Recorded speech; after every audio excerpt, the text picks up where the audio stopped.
Iraq के बाद Iran के मामले पर भी झूठ बोला जा रहा है। अमीर जमात इस्लामी अमीर ने मुनाफकत की अकड़े हाथों ले लिया। अमेरिका इसराइल को मुसल्ला भी कर रहा है और जंग बंदी की बातें भी कर रहा है। दूसरी जानिब इसराइल के पास 400 से ज़ायद वॉर हेड हैं, लेकिन अमेरिका और इत्तेहादी ईरानी जौहरी प्रोग्राम से परेशान है। ईरान की हिमायत करना तमाम मुसलमानों की जिम्मेदारी है।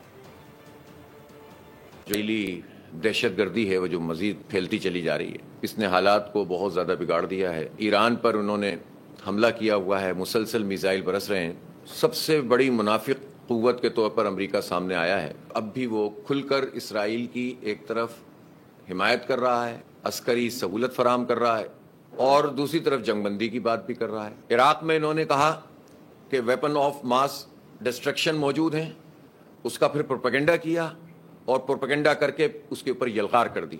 बिल्कुल इसी तरह ईरान के ऊपर इल्ज़ामात लगाए जाते हैं उनके एटमी प्रोग्राम के हवाले से। मैं पूछना चाहता हूं कि जो इल्ज़ाम ईरान पे लगता है कि इनके पास एटमी हथियार हैं और वो उसके लिए तैयारी कर रहा है, तो इसराइल ने तो तकरीबन 400 से ज़ायद एटमी वारहेड बनाए हुए हैं। पूरा पाकिस्तान ईरान के साथ खड़ा हुआ है अल्हम्दुलिल्लाह। हम देख रहे हैं कि तमाम मुस्लिम ममालिक भी ईरान की पुश पर आकर खड़े हो रहे हैं। सब्सक्राइब करें और बेल दबाएं ताकि कोई खबर रह न जाए।